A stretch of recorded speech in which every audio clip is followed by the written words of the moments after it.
দেখুন বন্ধুরা, এই ভটুরা করছি, বেলছি, বেলে নিয়ে এখন এটা ফ্রাই করবো। একটু ফ্রাইড রাইসের সাথে একটু ইয়ে থাকলে ভালো লাগে, লুচি ভটুরা এগুলো, তার জন্য একটু বললাম এটাও করে নিই, যার ইচ্ছা যা খাবে। কেউ সবাই তো ফ্রাইড রাইস খেতে চায় না, ফ্রাইড রাইস আর একটু লুচি টুচি এগুলো থাকলে ভালো লাগে বেশি।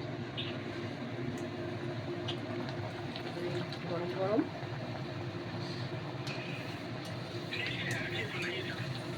তৈরি করছি।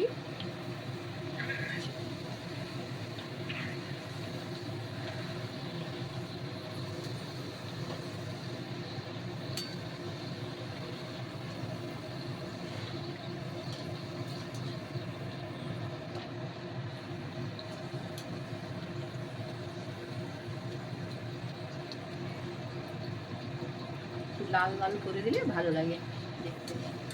এই দেখুন কি সুন্দর কালারটা এসছে।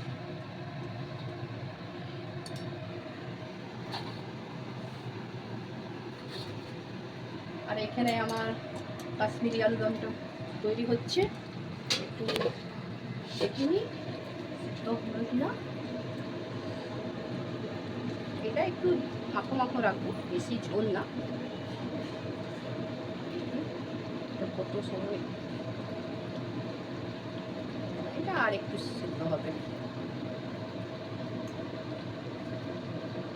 আর একটু সিদ্ধ হবে, ব্যাস। আর কি, সিদ্ধ হয়ে গেলে ব্যাস তৈরি। আজকে ব্লগটা এখানেই শেষ করি, তারপরে কালকে আবার নতুন ব্লগ নিয়ে আসবো। আর আমাদের কেমন লাগলো লাইক, কমেন্ট, সাবস্ক্রাইব প্লিজ করে দিবেন। Bye bye, tata.